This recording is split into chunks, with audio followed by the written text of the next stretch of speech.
staying alive, staying alive. We're trying this again. It's been 2 weeks, and I've had terrible luck. Come to find out, last time it wasn't my internet.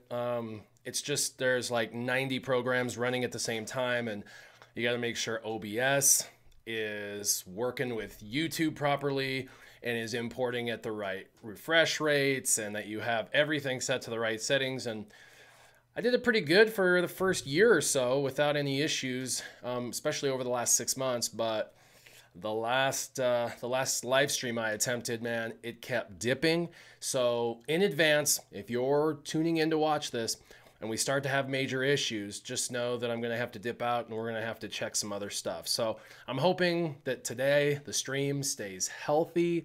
I'm really excited about being able to kind of decompress everything that's happened over the last week. I've been pretty quiet, and there's a reason. I've been very busy. I've worked 28 hours in the last 2 days at my personal job.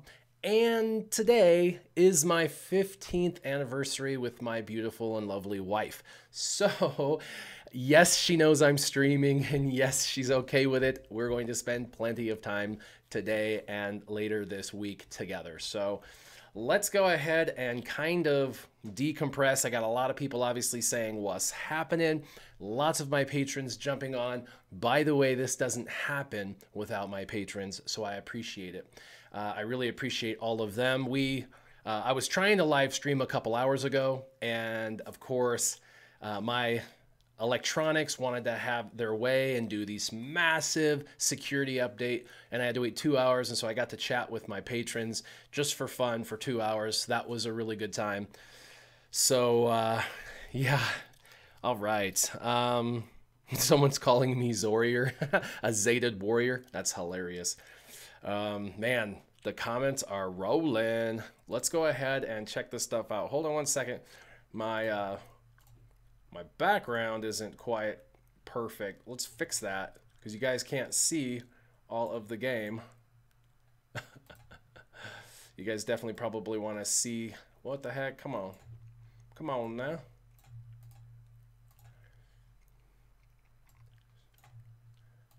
Silly game is kind of blew itself up out of no reason. Let's try and fix that. Don't know why it does that. Every once in a while it just decides it's going to change the sizing. That's no fun. Come on. It's supposed to snap into place. There we go.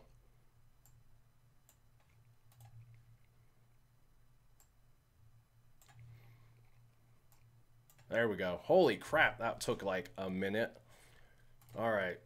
Stream still shows healthy and good to go, so that's good. And desktop audio is working it. All right, man. So yeah, a lot of people saying what's happening. I hope everybody got enough people in their guild to work out the new territory wars. I'm going to kind of probably just play a little bit and collect a little bit of stuff and do some dailies, and maybe I might hop into territory wars a tiny bit. Warning, warning, warning. I may not do a whole lot in territory wars. We may talk about it, but I don't want to give away too much of my team's strategy. And going into that, I will absolutely give away the strategy. So obviously we're paired up to the #2 guild in the world. That's the Alliance Alpha. And there couldn't have been a better team to go against. They are phenomenal. So shout out to Remon. What's up, Remon? All right, let's go ahead and first let's do just a little bit of stuff. Let's grab this. That was from last night.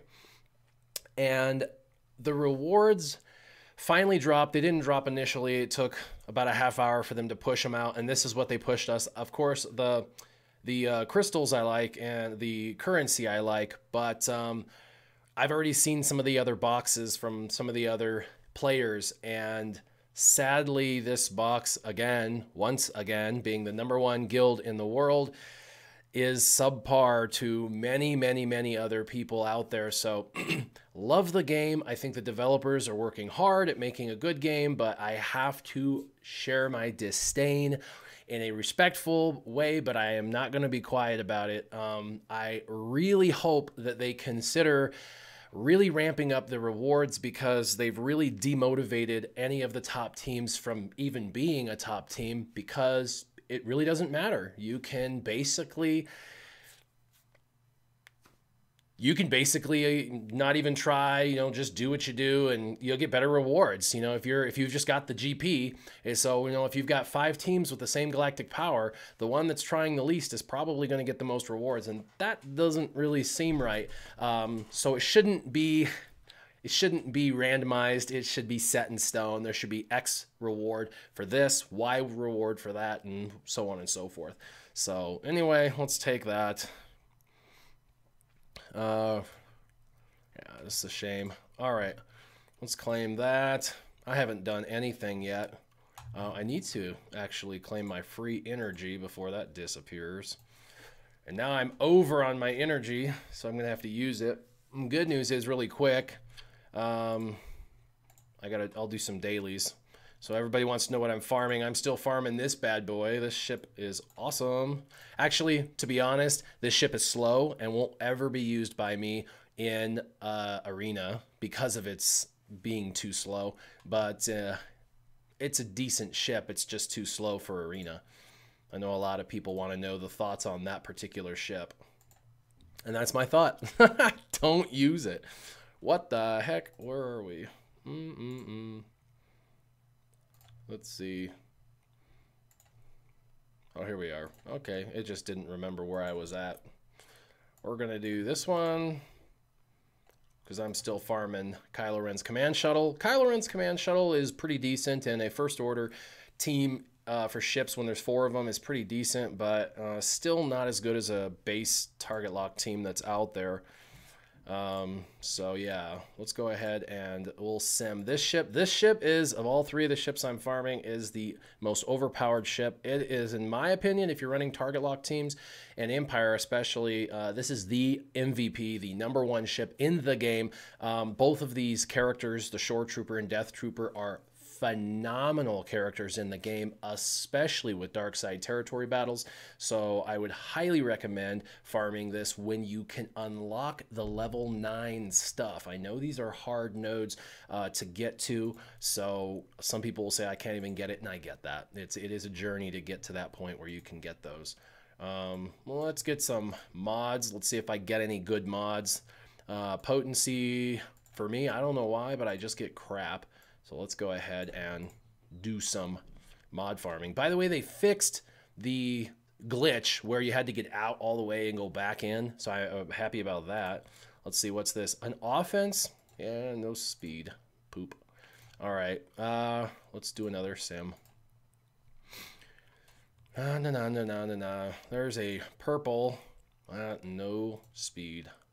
That will all get tossed into the dumpster. It'll be a dumpster fire.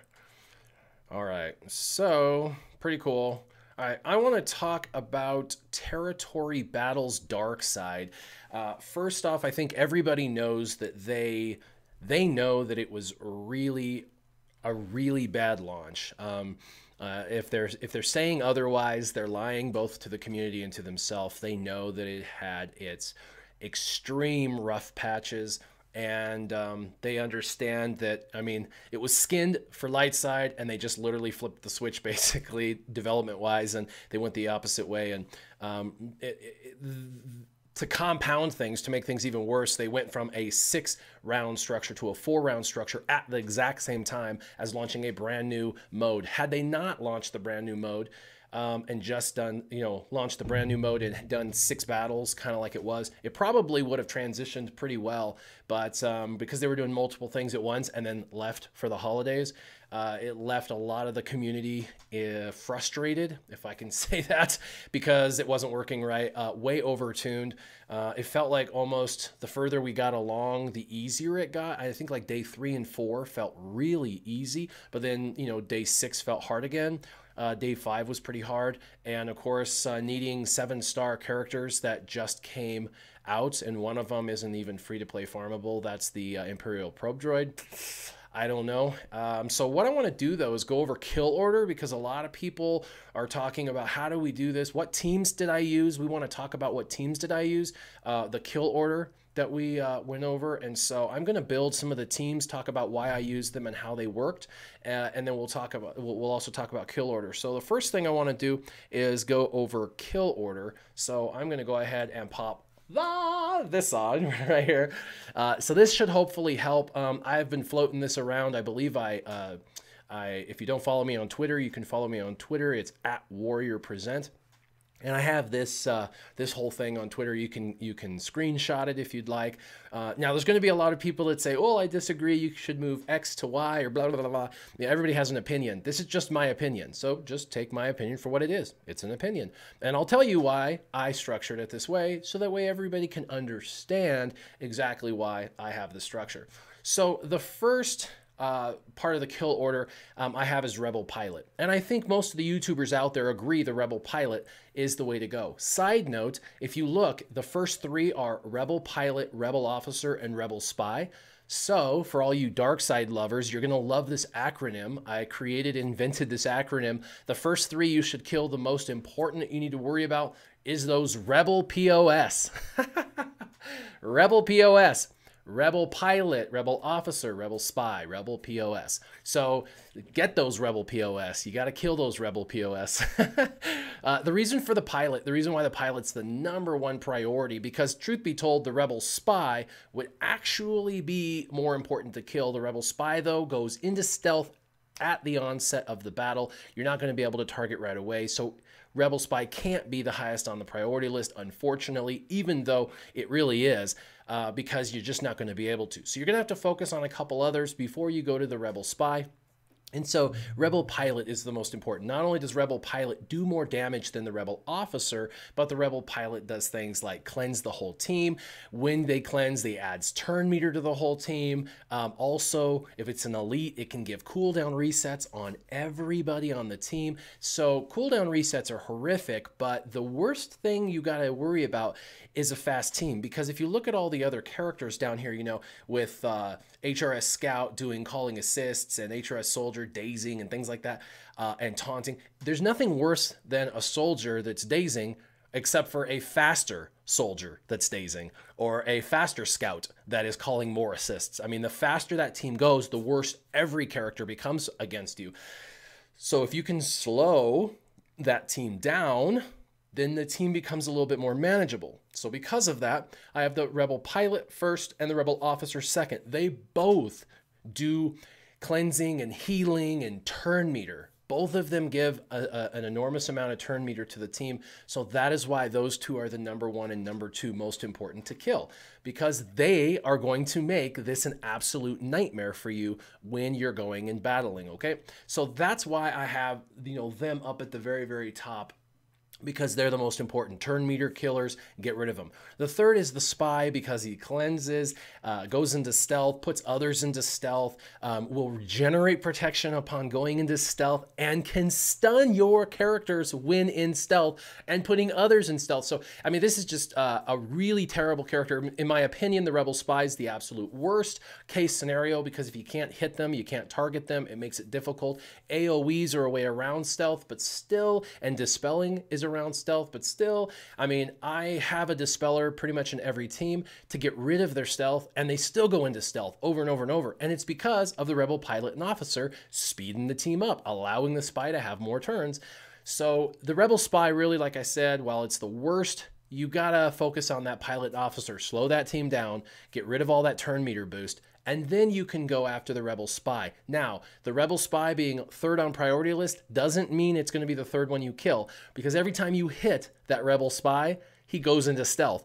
So you just have to kind of whittle away at it, trying to kill him a little bit at a time and get those opportunities to take him out. By the way, the Rebel Spy has less health and protection than the other two. So even though he goes into stealth, when you can whack him, you can whack him pretty good and knock him out pretty awesome. So then it goes into the the Hoth Rebel characters. The Hoth Rebel characters are basically last with the exception of the Rebel Soldier. The Rebel Soldier is a nightmare, and you're really going to want to bring in Daze, but the tank doesn't do a ton of damage, you see, and it's a tank. So while there's retribution, protection up, blah, blah, blah, it's really hard to kill that Rebel Soldier until the end, unless they auto taunt, and then you're going to have to go and work on them. And that's where Daze is going to be important. Rebel Soldier, while it's the lowest priority, will probably push himself up the line and forcefully put himself in that second or third spot on kill order. Unfortunately, because of his mechanics, he'll just jump the line, if you will, and force your way or your hand at attacking him and getting him gone. So make sure that you have Daze on your team, at least one character that dazes, or stuns. Stun is a great mechanic. Make sure you have that. Stagger is okay. Stagger's not bad. It's basically saying, hey, next time we hit you, you're going to lose your turn meter. So it slows the team down a little. Stagger's okay, but you really want to be able to take away buffs. Now, that's where the Imperial Probe Droid and B2 Battle Droid are phenomenal, because the B2, if everybody forgot my best friend, the B2 gets rid of buffs and puts up buff immunity potentially. So that's phenomenal. And he gets so much turn meter every time somebody's hit. You know, there's that 50% chance that he's going to go again. And so he's going to be able to dispel frequently. So if you don't have the B2, now listen, I tooted the horn of B2 Battle Droid for like a year, and everybody gave me a hard time. Like, I don't see the value. I don't see the value. Well, he had a value in Arena for a long time. Kind of waned a little bit recently, but now he's back in force. He's the free-to-play Imperial Battle Droid, basically. I mean, he's basically the free-to-play version of that. So he's got a home for sure. So basically, take care of the Rebel POS, take care of the Rebel pilot, the officer, and then the spy, if you can, in that order, as best as possible. Leave the soldier till the end, if you can, although he's probably going to taunt and force your hand at attacking him. Now, the last three that are in between those Rebel POSs and the soldier is going to be the commander, the soldier, and the scout. And the reason why I have them, the first is commander. The commanders constantly cleanse, and they gain health, and they're cleansing everybody, and you're trying to debuff. I don't care what dark side team you build. I guarantee you're going to be debuff heavy. You're going to be trying to apply daze. You're going to be trying to apply stun. You're going to be trying to apply buff immunity. So any character that cleanses is up on the kill order, because you have to kill that character so you can actually do what it is you're trying to do, and or prevent them from just bashing your head in as fast as possible. Now, hopefully after they rework this, it will make things better. And so I'm hoping that that's going to help out with the kill order and stuff. Now, after commander, with all his cleansing and health, you have HRS soldier. That's kind of the same character we have in the game, and HRS scout, kind of the same character we have in the game. But soldier, he can potentially daze your characters, and dazing is really bad. If they've got 3 or 4 soldiers and they're dazing all your characters aren't going to get those counterattacks that you potentially would have. For example, Thrawn, if you're running Thrawn and he's got that 100% counter chance, things like that. Or if you're running Gar Saxon, he really gets, with a commander team and a soldier team and a scout team, he really gets neutered. Gar Saxon does. He does not do very well at all, because they daze your team and your team doesn't have a chance to retaliate. So with that said, you definitely want to kill the soldier, because the dazes are going to shut your team down. HRS Scout will call assists. Now, a lot of people are calling for me to switch the scout and the soldier, put the soldier below the scout, and that could happen, and I could see an argument or a case for that. But if the scout's calling the soldier, he's going to be calling the daze as well. And so if you get rid of the characters he's going to call to assist, he's not even going to have anyone to call anyone to assist. So you definitely want to make sure that you're knocking out those soldiers, because they're a bigger threat with their basic abilities than the scout. And then the scout, second to last. And then lastly, if you can, leave the rebel soldiers till the end. Leave the rebel soldiers until the end. And a couple of you are asking, does this kill order change if they're elite or not? A couple of things on this list, okay? This is the list if they're not elite. This is the list if they're elite. This is the list if you're using a debuff heavy team. This is the list if you're not using a debuff heavy team. This is just Warrior's opinion, and this is exactly how I do it, and I've had very much success through the last territory battles. A lot of success. I only had one bad day in the entire run of everything. You know, in 4 and 5 and 6, I ran perfect. In phase 1, I even ran perfect. I had an off day in phase 2. Don't know why, but it just was really, really difficult. And I was still testing teams, trying to figure out which teams I liked the best. Actually, it was day 3 that I had off. So day 4, 5, and 6, and day 1 and 2, perfect runs. It was just day 3 that I was off. But no, you can use these for whether they're elite or whether they're not elite. By the way, I don't list every ability of every character on here. I list the abilities that matter the most, the characters, why these characters should be killed and why they should be killed first, second, third, fourth, blah, blah, blah. That's what I've included. So this isn't an all-comprehensive list of everything they're capable of doing. And it's just, like I said, my opinion. So, all right, let's see. Let's go ahead and go into, I'm going to show you the teams. And let's go ahead and get rid of that image. Sorry, guys. I know you're probably excited about that image. And let's go ahead. I'm just going to pick a battle. I'm not actually going to battle them. I just wanted to go to select squad. And let's go to dark side territory battles. By the way, if you don't know what I'm doing, if for some reason you're new enough and you're like, I don't know what he's doing, if you look at the little plus symbol, you can click on it. You can name it on the top right. You can name it whatever you want. You can create a new tab, and then you can create a bunch of teams underneath it. So let's go ahead and look at dark side territory battles, and you'll see the teams that I'm running. Side note, yes, obviously, I've got a lot of really maxed out characters. I have a lot of Zetas, and so not all of these teams are obviously going to be even available to you guys. I just have to go off of what I have.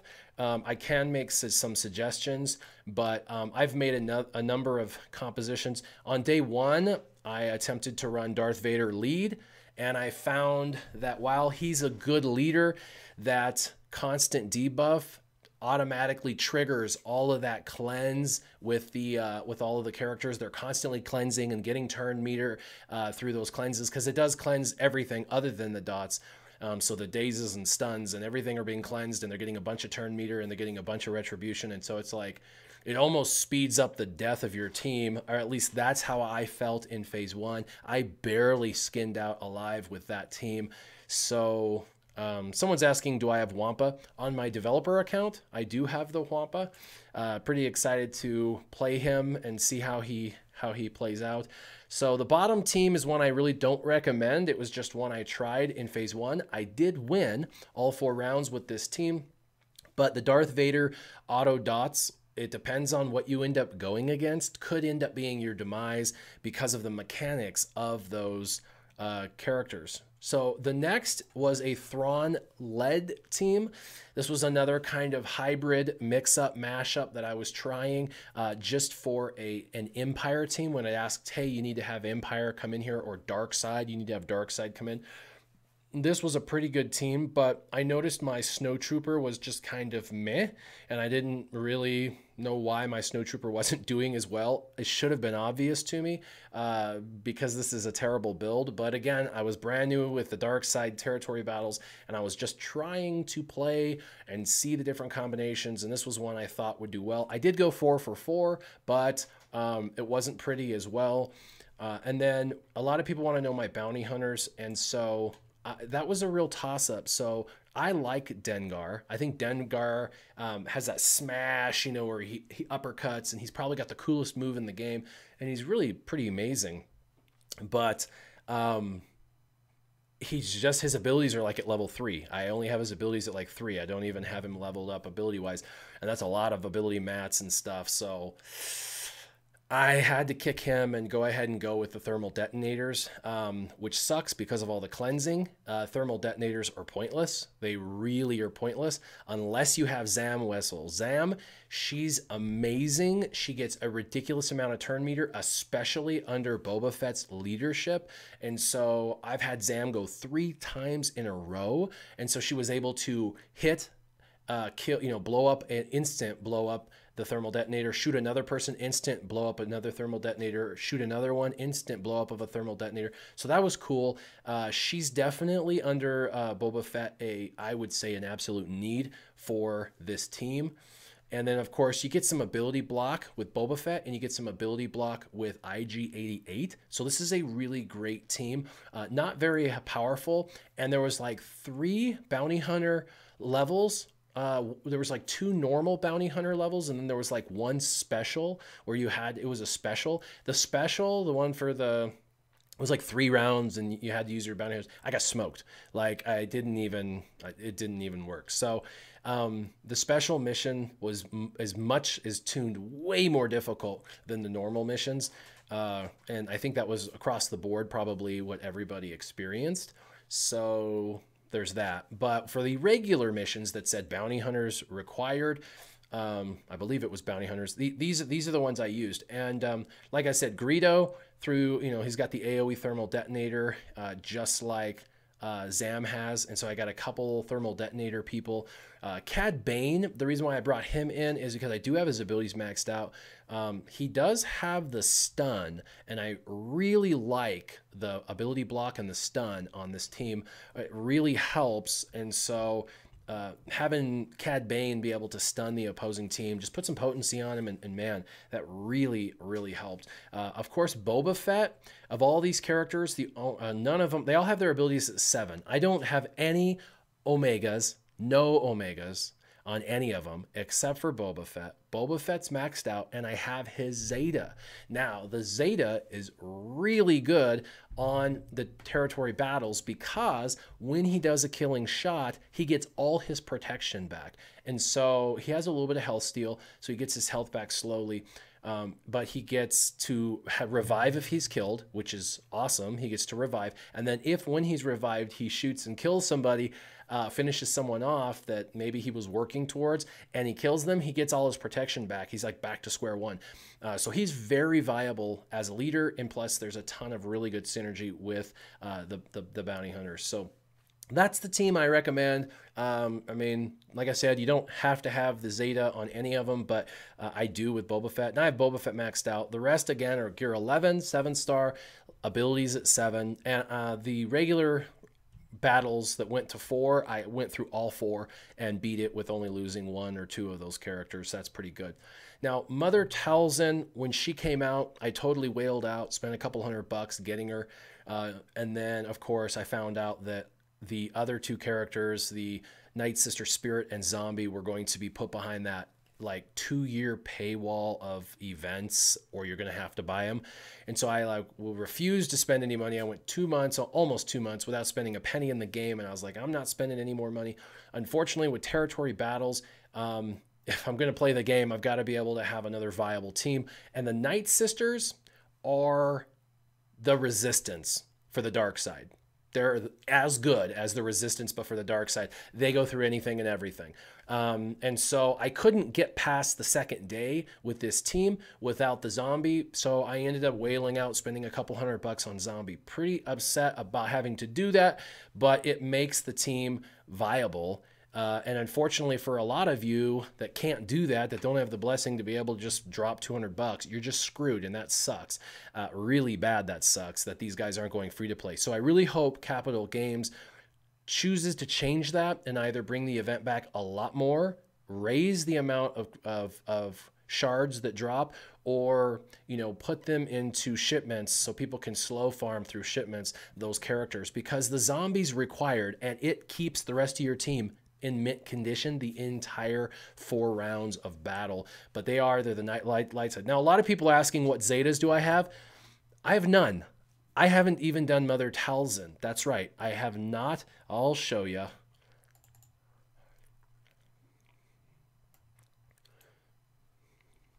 I don't have Mother Talzin's Zetas. I know a lot of people are like, oh crap, I know you said you were gonna. Well, the reason why I didn't was because I got so pissed off about the need to spend money on the other 2. I was like, screw it, I'm not doing this. I'm not gonna put my Zetas on a character I can't go all in on. And so that's why. But the Night Sisters rock. Unfortunately, they're the best dark side team for territory battles, and so I felt like I needed to at least get the zombie. So I didn't put my my Zeta on her, but without her Zeta, it's easily, oops, let's go back into those select squad. All right, so it's easily one of the best, if not the best teams in that. They're the MVP. So if you were working towards a team or you were going to spend a little bit of money in the game on a particular team, the Night Sisters are hands down the absolute best team in the game on Dark Side.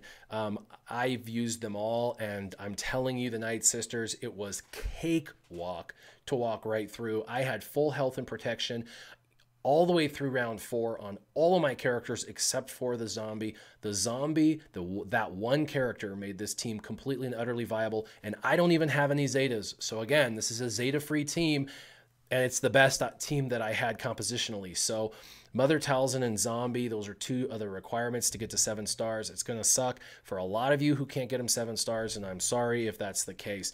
Now, there's been a lot of debate about the Sith. Are the Sith a good team to run? Are they not a good team to run? And I ran the Sith all the way through, and on day 3, I struggled to complete my 4th round, but the Sith are very viable. Now, most people want to run Emperor Palpatine as a lead, and I'll tell you Emperor Palpatine is MVP because he's got specific anti-rebel synergy. So he's really, really, really going to help with destroying the rebels that you go against. I was afraid of him being too squishy and dying too quickly, so I didn't run him. This is the team I ran. I ran a Sith team with a Darth Nihilus Zeta lead, although you don't have to have the Zeta lead, so that way all of my characters would regain health. Now, the only downside is in the later battles when I was able to unlock our team was able to like do the 6 for 6 and like suppress the overhead fire and stuff. If you have that suppressed, if you're on a really good team that can do all of that, then this is a great team. If you're not on a team like that, where they're doing all of those, and more than likely you're not, then you shouldn't run this team with Nihilus as the lead. You should run Emperor Palpatine as the lead. And I would run Emperor Palpatine. I would run Darth Maul. I would run Darth Nihilus.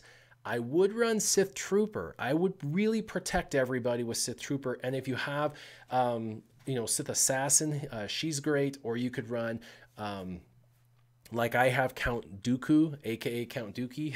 I would run Count Dooku with his countering constantly and his ability to put shock up. And by the way, shock is a phenomenal, awesome ability or debuff in the game for this particular round. So definitely, if you're free to play, or you're just hardly spend anything in the game, this can be one of your go-to teams. Emperor Palpatine as the leader, and then all your other Sith that you have. If you don't have Sith Trooper, I would seriously consider farming him. He is free to play completely, and Sith Trooper is very tanky, very durable, and he really, really does a good job on the team, keeping the rest of them alive, especially Emperor Palpatine, who can cut through those rebels like a hot knife through butter. But you got to keep Emperor Palpatine alive, so make sure you have someone like Savage, or you have a Darth Nihilus to do insta-kills. That'll help, cooldown increases, things like that. So that was the next best team I found is pretty good. Sith did really well. Again, it didn't do well in Phase 3, but Mother Talzin's team went all the way through perfect. And then the last team that went perfect all the way through was the top team, General Veers. Now, what's really cool about this General Veers team is it works for both just a dark side node. It also works for the specific Empire node, if there says Empire only. It also works for if it actually says you have to do the Imperial Troopers. You can put in a different Imperial Trooper other than Director Krennic if you need to do that for the Imperial Troopers. But these Imperial Troopers are amazing. Now, Phase 1 and 2, I barely skirted. I mean, it was really hard, and I was thinking this is just terrible. And then someone said, well, Veers' Zeta is a unique, so it's great even outside of territory battles. You should do his unique. So I did spend a Zeta on his unique. So that's the character that's Zetaed is General Veers, and that unique made all the difference in the world. After I put his Zeta on in Phase 3, Phase 4, 5, and 6 were a cakewalk. I highly recommend the Imperial Troopers as the number 1 or number 2 team that you focus on. So if I was going to pick 4 teams to use in the dark side territory battles, you're looking at the 4 teams. All of these teams are the ones that I used in the last couple of rounds, or some hybrid of it. Sometimes you have to kick one guy out and put another guy in on certain rounds. And of course, I don't have the Imperial Probe droid high enough. He's only at like 3 or 4 stars or whatever, so I can't use him. Although I noticed that Colonel Stark, I think it was Colonel Stark was usable in the 7th round at 5 stars. I was like, what? I thought it had a 7-star prerequisite on everything on the 6th round, yet they let me go in with a General Stark that was 5 stars. So kind of weird that that one was dialed down, but the Imperial Probe droid was not. Thought that was weird, but it's someone contacted Capital Games and they said that's working as intended. So there's that. So hopefully that guide that I just showed you, this guide right here, hopefully this guide's going to help you kill properly as best you can. And then hopefully some of these team ideas is going to help you know which you needed Zetas for, which ones you don't. I know at the end of the day, you're saying, dude, I can't do any of these teams. I don't have any of this. I understand. I do. I truly do understand. My friend SureShot, who's been on here before, he's completely free to play. He hated dark side territory battles. He wasn't able to get anything. He was killing the first round, of course, but then by the 3rd round he couldn't even compete. It was just like insta kill on round 3 for everything across the board throughout the thing. And then on phase 6 it was phase 2 that he got smoked. So, he was just like, whatever, if that's where they want me to be at, I guess. But now at least he has something to shoot for. And the majority of what I've shown you is free-to-play farmable. You can get these characters all free-to-play or through shipments, especially after the recent guild shipment rework. The only 2 that are really going to be a hang-up for you are going to be Mother Talzin and the zombie. So that team may be out of commission. However, I do have a lot of people that said they're running an Asajj Ventress lead with all the other free-to-play farmable Night Sisters, and they're doing okay with that because of all the additional speed, and with old Daka being able to revive and bring them back to life. It was working kind of as a free-to-play alternative, but definitely Mother Talzin is overpowered for this version of the game. So hopefully that helps you guys out. Now, let's see. Some people are tagging me. Someone says, can I start over?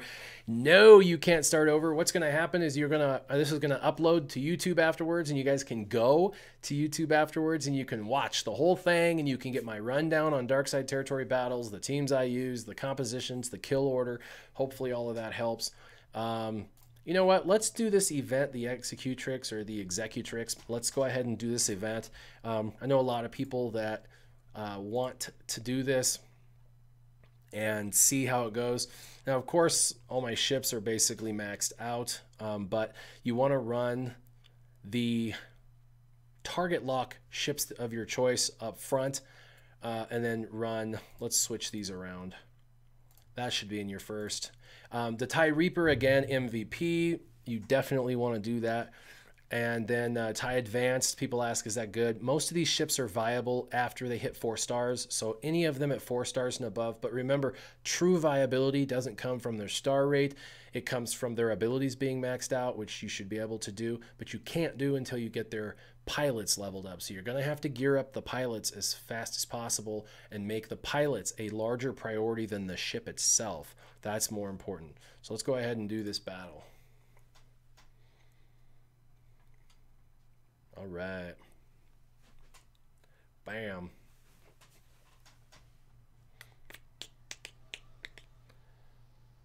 There we go. All right.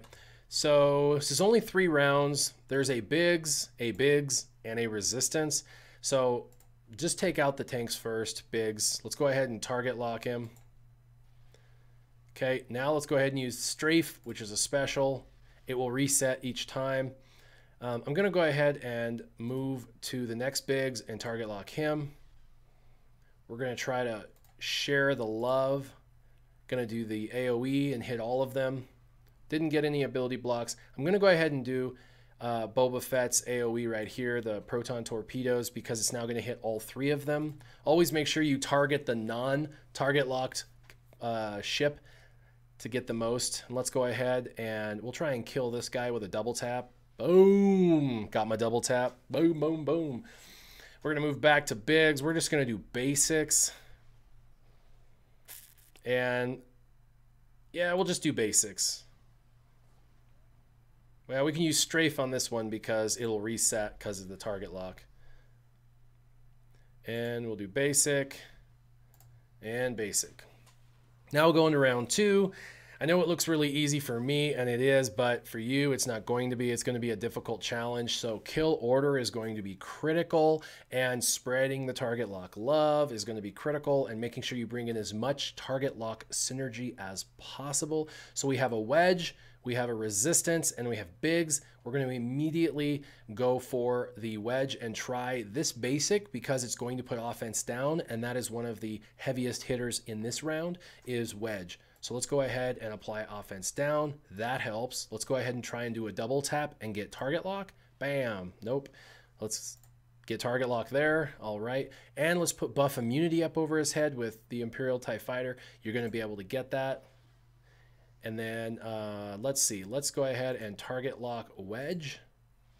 And the reason why I can target lock wedge is because buff immunity exists on Biggs. And then I'm going to go ahead and strafe. Take out their attacker, and let's go ahead and do a basic, expose him. He's so exposed. Let's see. Let's go ahead and use a basic to get offense down. It didn't apply. That's okay. And I think we're going to be pretty good right here. Oops, I should have done. That's all right. Got a double tap. Should have used his strafe. His strafe resets every time as long as they have target lock over their head.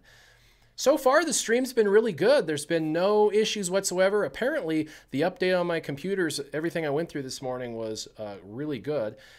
So Poe is going to be a massive problem, and so is Millennium Falcon. So we're going to go ahead and get some target lock on Poe. And I'm going to put offense up on all my guys.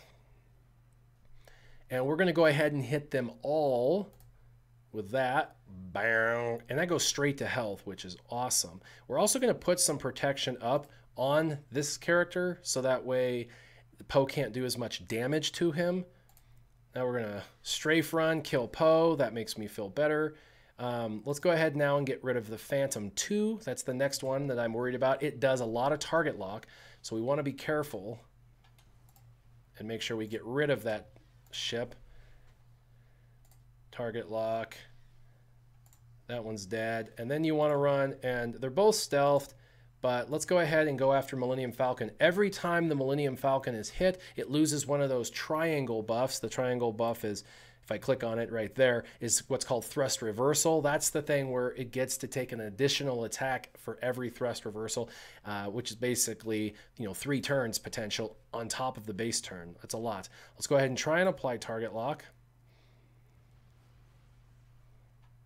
And let's go ahead and do basic target lock. And I don't know if you noticed that, but all 3 thrust reversals were what? All 3 thrust reversals were eliminated because of the basic on Boba Fett. Now remember, Boba Fett's basic can attack up to 3 times, and so he's really critical in taking all those thrust reversals and making sure you use Boba Fett to hit the Millennium Falcon. Hopefully that little strategy tip helps, especially if the Millennium Falcon is what's killing you in the last round. All right, and now the Ghost we're going to leave till the end. And unfortunately, I don't get to use all the X-Wing attack, or the TIE Fighter attack. I wanted the TIE Fighter attack. Oh, there it is. Yeah, I get to use it. This is such a fun hit. All right, here we go. Bam! Destroyed. Sweet. That's funny. So there we go. All of the ability mats and stuff like the Prestige and these Mark III, Mark IIs, Mark I's, those are all good. And then of course you get these 15. I've already maxed out the Executrix, but if you weren't, this is the way to do it. You get 15. If you want to do it again, it lets you do the battle for 800 crystals. If you've waited this long, don't spend the crystals. Just get it the free-to-play way. Just do this each time it comes out. And remember, you only need to 1-star it to get the reward. You do not have to 3-star it. There's no simming this once you 3-starred it. So just pass it. Just try to beat it. And so let's do that. Let's see. I got some stuff to claim. Yep. All right. Master Collector data pack. That's funny. I forgot that was even in there. Man, you got to scroll through a lot of packs. Oh, look at the Executrix pack is in here. Oh, that's terrible. That's worse than the refresh, just for the record. Geez, come on. Bronziums. By the way, I open these up. There's nothing for ally points. If everybody's saving their ally points, they're wasting their time. The ally points aren't going to help anybody or anything. But there will be some good gear and some extra shards that drop that will either get your characters leveled up like that, or it'll give you extra shard shop currency for gear. So I would definitely recommend spending these. Everybody that's holding on to them are paranoid. Something will come back that uses them, and I do not foresee that happening anytime soon. Man, there's that lag. Does everybody else have that lag in their game at home on these packs? I noticed ever since the last update on the game that there's a lag in Bronzium packs, which makes them worse. It's like, who wants to open a Bronzium pack when it takes twice as long to open a Bronzium pack? You know, it like stops at the top and then drops. And it's like, what the hell?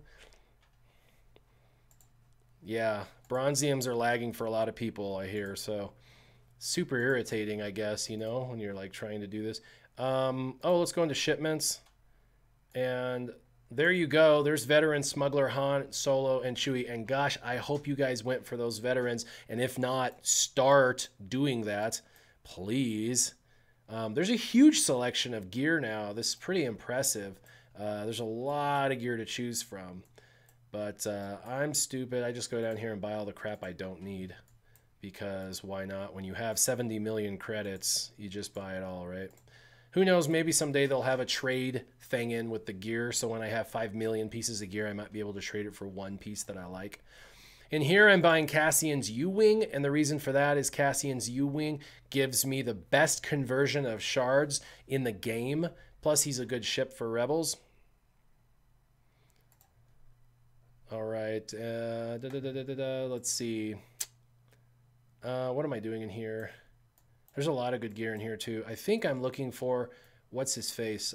Stark, and he never drops in here for me. He's dropped twice since he's come into the game like 7 or 8 days ago. So yeah, he's got a really low drop rate. And I've got extra currency here. I'm just buying random ships. This is for shard shop currency. And let's see if there's any good mods. I'm always hopeful. Ugh. Never spend your hard-earned crystals on a mod. I don't care what it is. Not enough in there. Whoa, yay! Yeah, let me get some of that. Wampa. I'm at 10, yeah! That's what I'm talking about. Gotta give me some of that Wampa. You know what really sucks, though? Look at that. Hermit Yoda, 121. I was passively farming him on the side and then farming all for the gear, mostly the gear, but a little bit of Hermit Yoda on the side. And now I'm switching gears to the Wampa. And so Hermit Yoda is just going to sit there. It's really sad. It's really sad. But that's all right. I just wanted to unlock him for my OCD nature of wanting to unlock him. But the Wampa's way better character, and he is built for territory battles. And he can be used on any of those dark side nodes.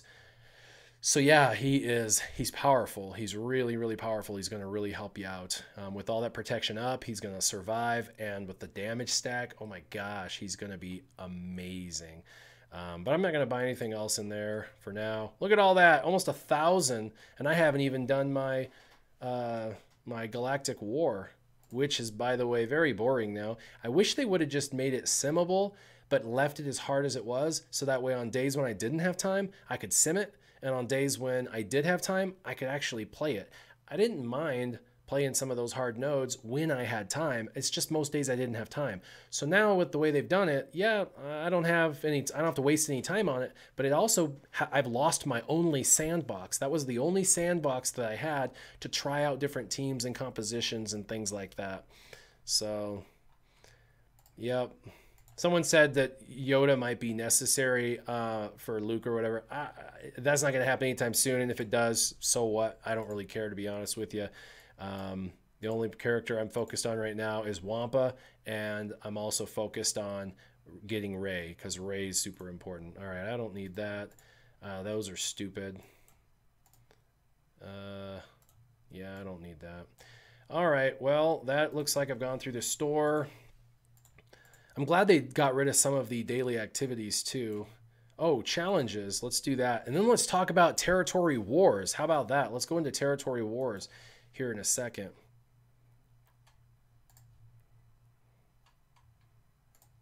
Ship droid enhancement bots I do not need. Let's see. Possible rewards. Let's see how many I have of these. Oh, I only have 5,800 of those. I think I need more. Oh, man. Let's see. Oh, it's a good day with ability mats. Give me Omega, give me Omega, give me Omega. Bleh. Always look for Omegas in these guys. That's all that comes out of this pack, is because the rest of the stuff's junk. I do like they put it down to 2 minutes, so you can go in there and bust it out pretty quickly. So I got some battles to do. Looks like got some battles in a Galactic War. By the way, let me see where I'm at. I have no idea where I've been bumped. I'm at number 8 with this team and number 10. See, even with good teams, you still get bumped a couple of times. It happens. Oh, and I finally went over 2,500 squad arena battles won, so that's cool. And over 3K gear donated. Sweet. All right, let's go into territory wars. I don't want to give away too much, so we'll enter it, and it shows who we're going against. Again, we're going against Alliance. If there was a team that we could go against that would be amazing, it would be the Alliance Alpha. In my opinion, the Alliance Alpha is a top dog, top contender, phenomenal team. These guys are awesome. I love the Alliance, so shout out to the Alliance. What? A lot of great guys in the Alliance. And they're going to be a really tough group to beat. There's a lot of veterans, a lot of grizzled veterans out there that are going to really bring their A game in strategy. So again, I don't want to go over too much on this, but basically you're going to lay out your defense and your offense. But first it goes defense. So today we're laying out all of our defense. We're going to go through each territory, and we're going to figure out, where we're dropping our ships and which ships to use. We're going to figure out which team compositions are important, and then put certain teams on certain nodes. Of course, we get to put our own proprietary messaging onto every node, so that way we're all kind of on the same page and we do the same thing. A bunch of people are running in and dropping their teams right now. There's really not a race to do this. You have a full day to drop your teams, so you have plenty of time to talk strategy and to figure it out. Remember, the best thing you could do is probably have, if you've got a guild of 30, have 15 to 20 of them drop defense, and then have the other 10 to 15 do offense. Split your team pretty 50-50, and have most, like I said, half do defense, half do offense. The reason why is if you have everybody do defense and offense, what happens is everybody puts their crappier teams on defense and then their better teams on offense. Why? Because they want to win, right? They want to beat the other teams. They don't want to use their crappy teams, or they won't be able to win. So what happens is you put in a team that's a walkover team everybody can beat, and then you can't even beat the other teams. half of the time because the other team used the opposite strategy and put in the very best teams on defense. So you don't want to shoot yourself in the foot. Take your teams, divvy them up, and put your very, very, very best teams in defense for about half of your team. So if you've got 50 people, have 25 dedicated to making the absolute best teams possible and put in those teams. And the offense team could drop maybe 1 or 2 good teams in there to kind of help shore up the defense. But for the most part, you should have 2 teams, offense and defense. And then offense, they don't really want to drop a whole lot on the defense day because they're going to use their absolute greatest offensive weapons and they're going to crush the opponents by going through and just decimating. So you really want the very best defense possible and the very best offense possible. And the only real strategy I can share right now is you really need to divide your team up and figure out who's going to have the best defensive teams. Like if you've got a bunch of Zeta Barrises, then you desperately need to put in a bunch of Zeta Barrises, even if that's on the offensive side. So yeah, definitely like for resistance. You're not going to put resistance in. Even if you're on the defensive team, you're not going to use your resistance for the defensive team. Use your resistance on the offense. So there's some common sense type teams, you know, like Mother Talzin team and resistance. Those are teams that you can use on offense and just smoke your opponent. But on defense, a team like a General Kenobi, Barasafi, super irritating. Those are the type of teams you want to throw in there. And then again, make sure that, you know, you've got the majority, you know, half of these these people putting in their best of the best defense, and then the other half with the best offense. I hope that kind of helps clear things up. The preview phase really means nothing. I mean, it's just basically giving you a window to basically have time to go in and join. Kind of silly you have to join it, but the reason why they did that is they wanted to lock, once you join, they wanted to lock your characters as is, where they're at, to make sure that once this starts going, that any abilities and things that you change don't actually affect the characters within these battles.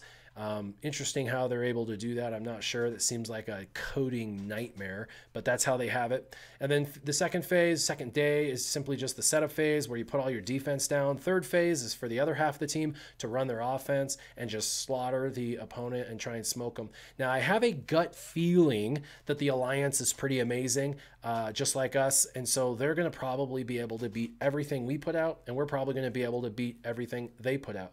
The problem with that is we're going to have a tie potentially. And if we have a tie, that means that both parties get second place prizes. And I think that that's crap, especially if you got 2 overpowered teams going head to head. If they tie, they should both get first place prizes because they're on the top and they're just showcasing how amazingly balanced they were. So the fact that ties go to second place versus ties going to first place, not real happy about that. And the rewards already are less than par everywhere else in the game. Now, I have noticed, I will give them credit, I have noticed some of the newest things they're doing in the game are guaranteed rewards. Like they had that Territory Wars event every day for 7 days, and that event gave you a guaranteed like 3 stun cuffs, a guaranteed 3 stun guns, a guaranteed 3 Carbantes, 2 of the Mark III holo projectors. Like that I liked because it was guaranteed. I knew exactly how much I was getting every day, and it was over 20 pieces guaranteed through that week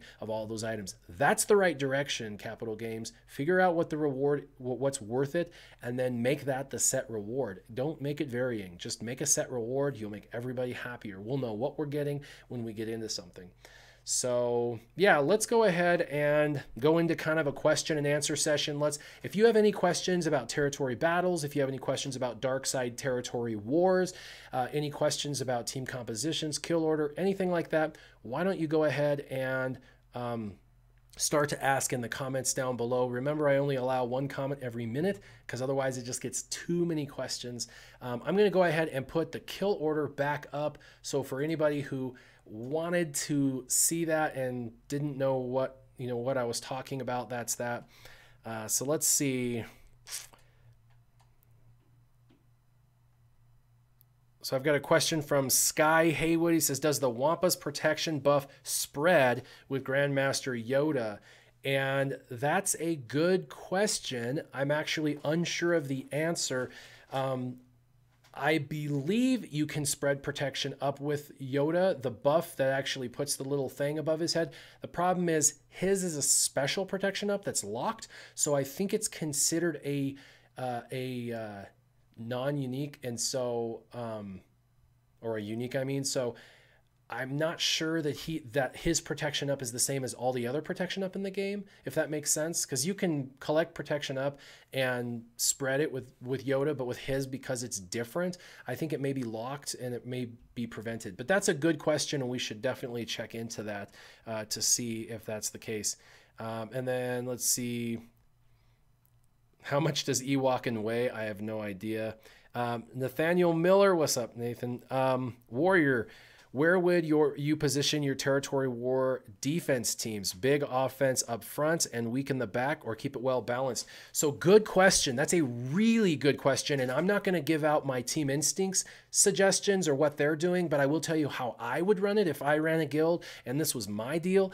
I would split my toughest teams in the very, very front and in the very, very back if it was me.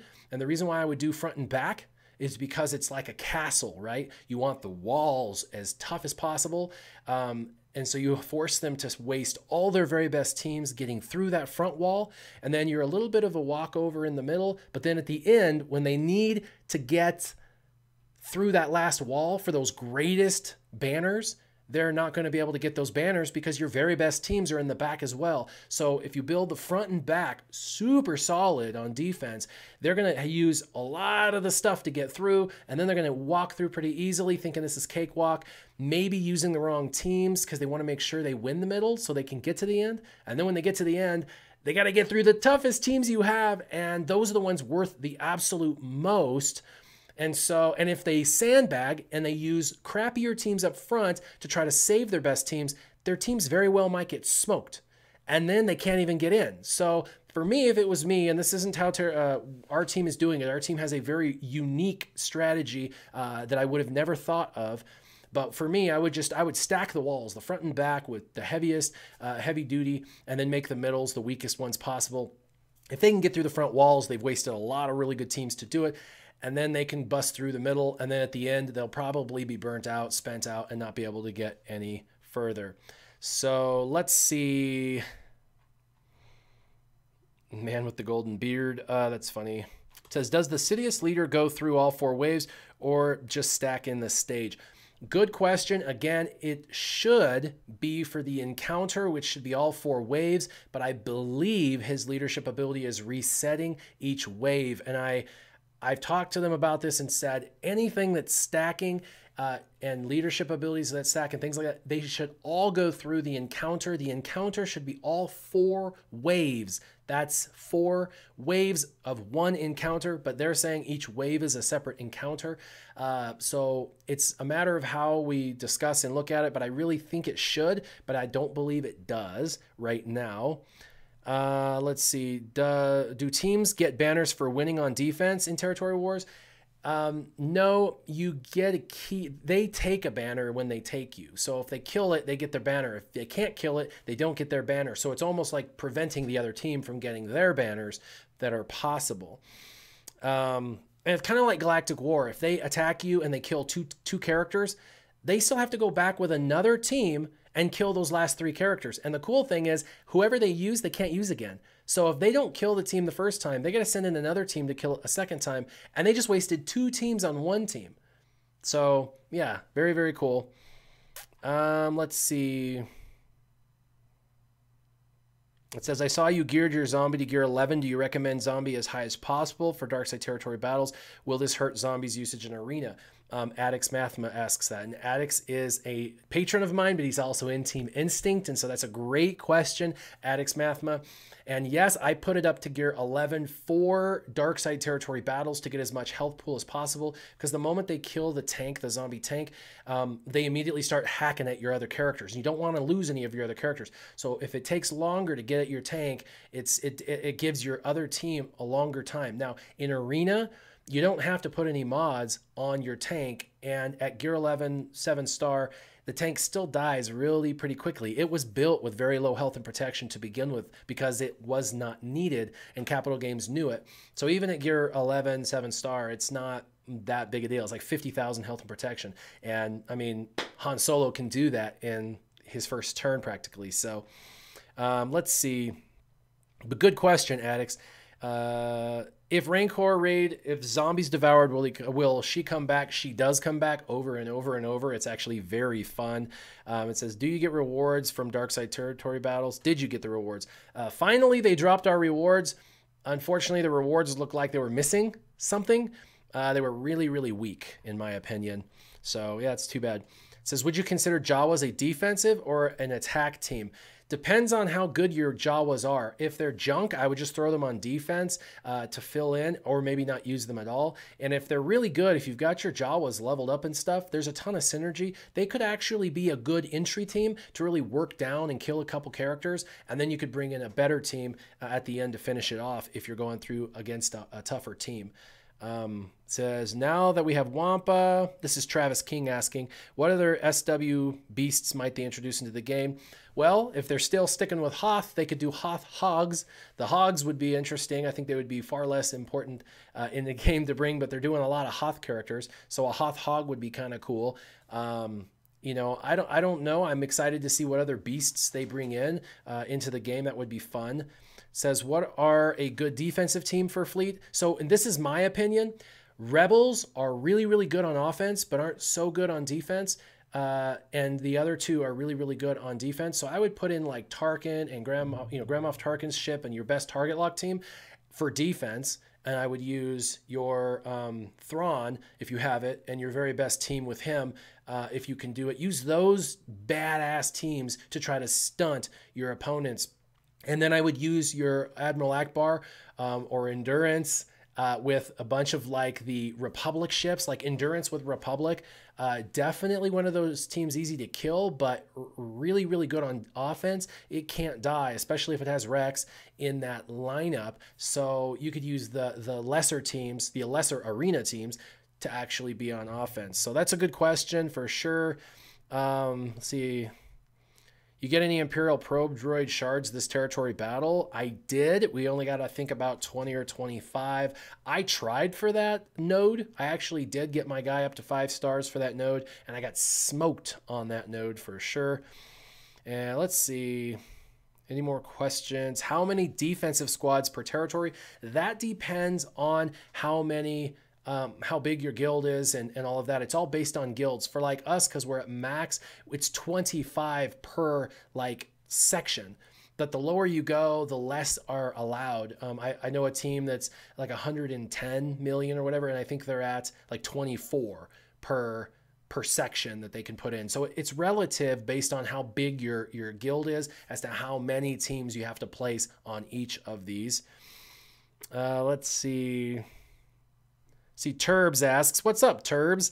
Says, okay then, Warrior, what 4 Zetas would you recommend for territory battles, excluding the Night Sister squad? I would say that Darth Nihilus Zeta lead would be a really good, worthwhile investment if your team can disable the overhead bombardment. If not, then I would have it be Darth Maul Zeta. I would also do Darth Vader Zeta for certain levels.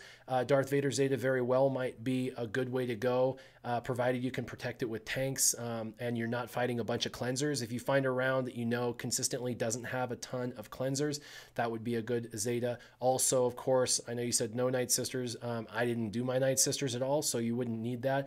But Veers is the #1 Zeta. I would highly recommend. If you don't have the Veers, unique Zeta, I would recommend it. And then Director Krennic's leadership, maybe not. I haven't done his leadership ability yet, but I do have Death Troopers Zeta, and I run him almost always, 5 out of 6 rounds, I run him with Director Krennic. And that means Director Krennic's not going to be able to be critically hit, and so it really increases the longevity of Director Krennic. And then, of course, Thrawn, his leadership ability would definitely be a good Zeta. So Turbs, I hope that divvies up a few good Zetas. And then let's see, should we use a free Zeta on the dark side tune? Oh, it was just a statement. Should have used it. Yeah, that's true. You got a free Zeta, right? Let's see. When do you fall into the infinite heal loop on Darkside territory battles? Zal, Zavage, Xylo fighting Rebel, Officer Stalemate. Yeah.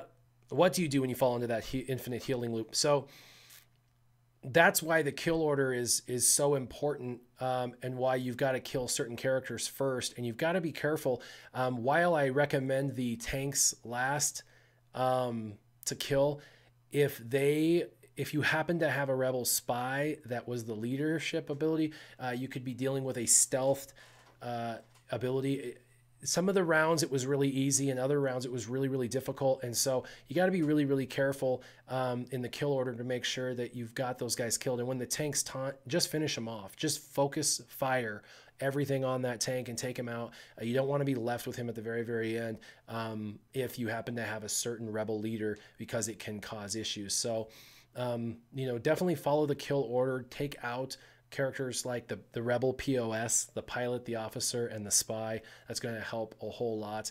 I've seen that loop a couple times. Really, the one loop that I thought was terrible was a Darth Vader lead, where there was a bunch of cleansers on the other side. I didn't realize there was a bunch of cleansers, and when I used his AoE, they took like 40 turns before I could go again, and I was just slaughtered. So I tell people, caution on your Darth Vader lead until you know the territory better, so you know exactly what you're going to be facing in each area. It does randomize some, but it does randomize with certain characters a little more. I noticed certain nodes, like just the flat out dark side node, the ones that are a little bit more open, you can use any dark side. They had a lot of the rebels, the pilots, and the spies. And so there's a lot of cleansing. Whereas the more specific ones, like the Empire team that was required, didn't have nearly as many cleansers. It was more the Hoth heroes. And so if it's more the Hoth heroes, like the Empire specific or whatever, then that's the ones I would use Darth Vader on. Let's see. The Bendu. I would love to see the Bendu in the game. That would be awesome. Let's see. Jay says, what's up? How do you disable bombardment? So that's where you've got to do something that's physically impossible for most guilds in the game, and that is you're going to probably have to spend $1,000 per person for 50 people to get every one of those characters, so you can donate those characters, because they freaking stuck all the pay-for-play characters in mass into the you know what I'm talking about, all the characters that you have to donate.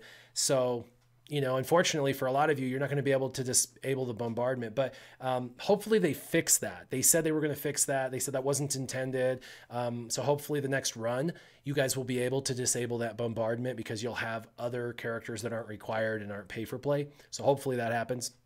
And if it does, that means you guys will be able to disable through the donation of those characters, and then you'll be able to do better, and Darth Nihilus will become an overpowered team when that happens. I don't even lose any health when I go through that. I end with full health with a Darth Nihilus lead. Let's see. What other questions do we have?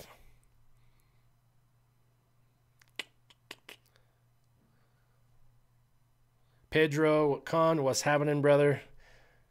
Last one, why no first order team setup in your dark side territory battles? Have you tried it? So I didn't try my first order because I don't have the crew, which is like Kylo Ren unmasked. He's at 4 stars or whatever. So, and that's really the leader that you need for dark side territory battles, and you need him Zeta'd. And so I didn't have him. I didn't have him Zeta'd. He can't go for me. So I had to use my regular first order team, and I don't have any Zetas on them at all. And everybody who ran, everyone I talked to who ran them without Kylo Ren unmasked and without all the Zetas just got smoked.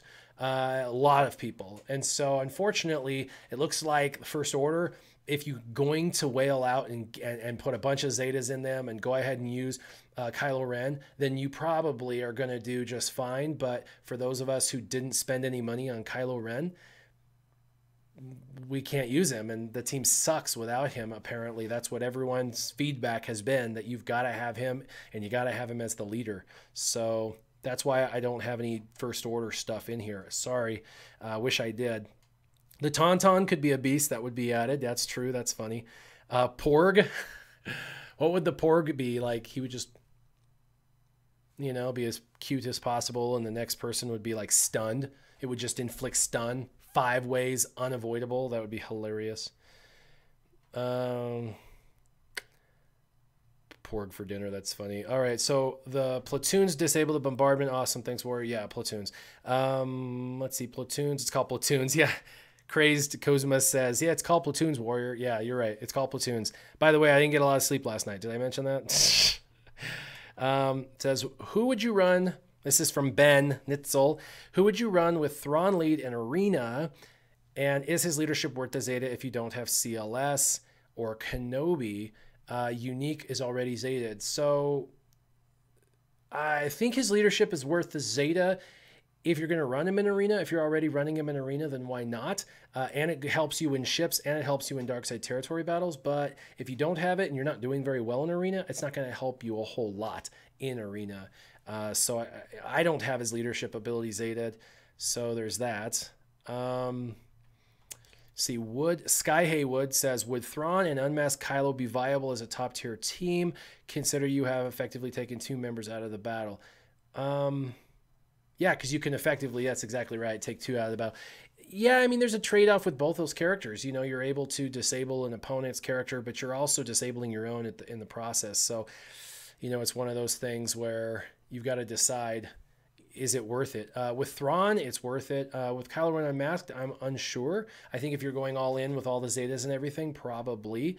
And there's a bunch of theory crafting right now still going on with Kylo Ren Unmasked, and I guarantee by the end, he's going to have a team that'll be really Arena viable. So he's not one of those characters that if you went in on, you're going to regret. You're definitely going to have some good stuff over there. And then Crazed Kozma says, Z Krennic is a beast for Darkside territory battles, so that's good. Chrome Cobra asks, what did you do before Star Wars Galaxy Heroes?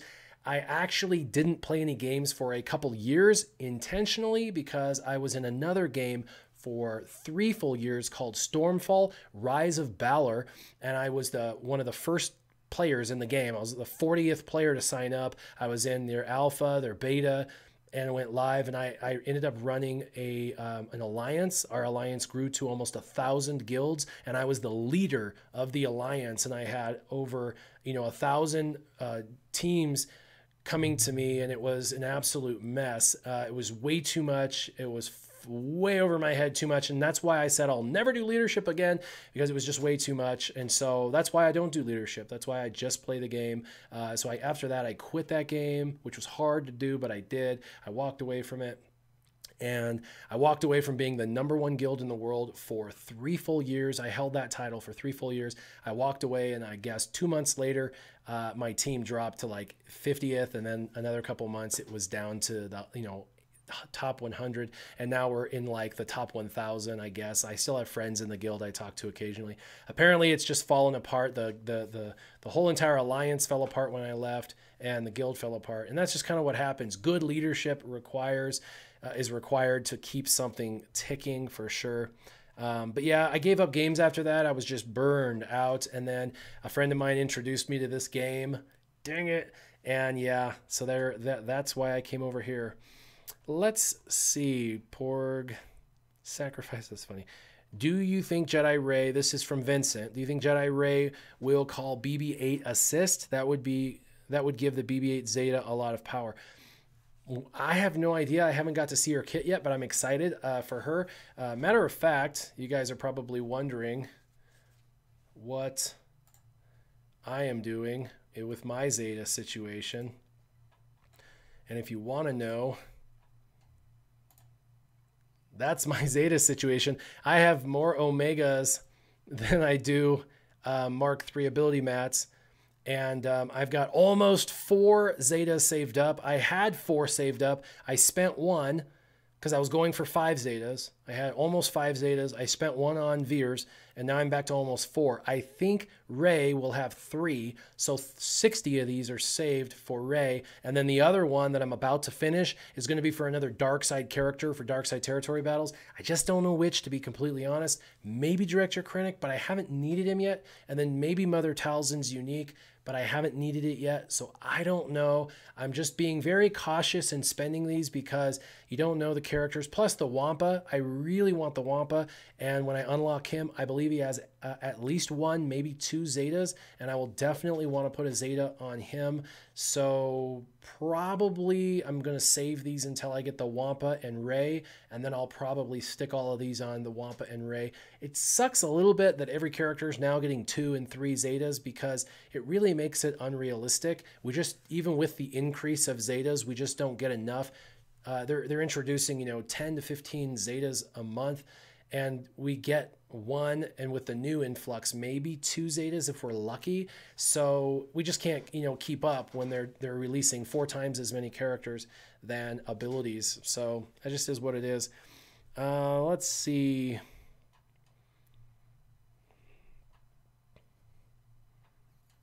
Why should I keep Zetas for next blank? I've already given 1 to Raid Han, 2 on CLS, and 1 on R2.